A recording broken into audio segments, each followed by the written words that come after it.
In segment 1.4, we'll move on, having covered digital signatures, and talk about a nice trick that we can use that goes along with digital signatures. And the useful trick is this. The idea is to take a public key, one of those public verification keys from a digital signature scheme, and equate that to an identity. That is an identity of a person or an actor in a system. So if you see a signature that verifies correctly, that is, if you see a signature such that you can verify with someone's public key that that is a signature on a particular message, then you can think of that as that public key saying the message. You can literally think of a public key as kind of like an actor or a party in a system, and that they can make statements by signing those statements. And so if you think in that mindset, then this public key is like an identity. It's an actor who can do stuff in the system. And if you think about it then, for someone to speak for PK, that is for someone to be able to make statements that will be seen as coming out of PK's mouth, you have to know the matching secret key, SK. And so if you know the secret key that corresponds to the public key, PK, then you can sign messages with that secret key, and what you're doing essentially is making statements on behalf of that public key. And that means that there is an identity in the system which only you can speak for, and of course that's what you want an identity to be, something that one person can speak for or on behalf of that everybody can see. All right, so if we're going to treat public keys as identities, one of the consequences of that is that you can make a new identity whenever you want. If you want to make a new identity, you just do this. You create a new random key pair, SK and PK, by doing the generate keys operation in our digital signature scheme. And we get out SK and PK. PK is then the public name that you can use. That's the name of that identity, what it's called. Although in practice, you'd probably use the hash of PK because public keys are big. But again, we'll leave that aside as a detail.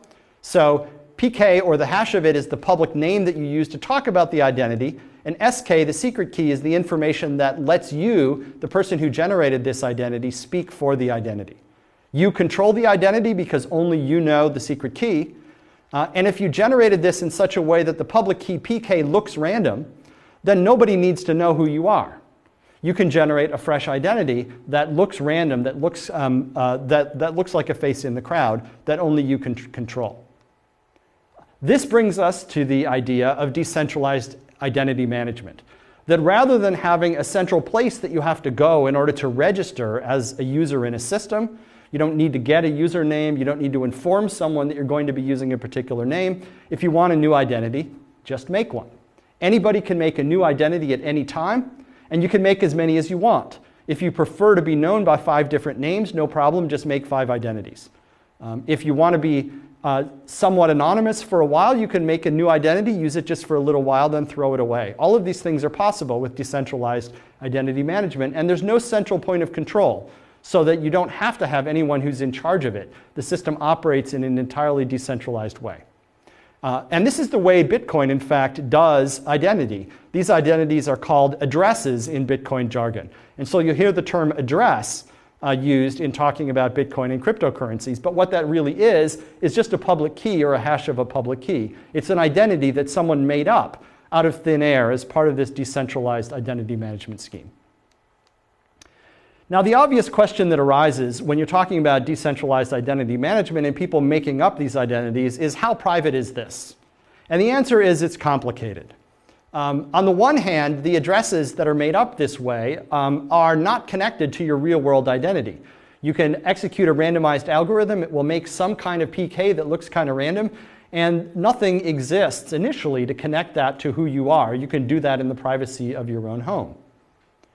So that's good news if you want to be able to act privately.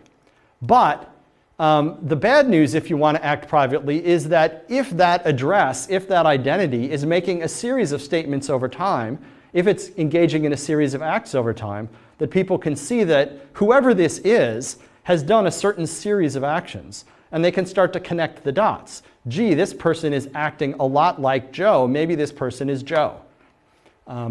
And so an observer can link together these things over time and make inferences.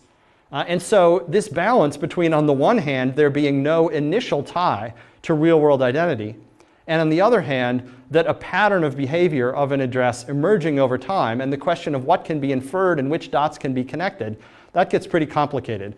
And that's really the question of privacy in a cryptocurrency like Bitcoin. And there's a whole lecture about that later on. And so I'm not going to steal the thunder of that lecture. I just want to give you an idea of how decentralized identity makes privacy a complicated question.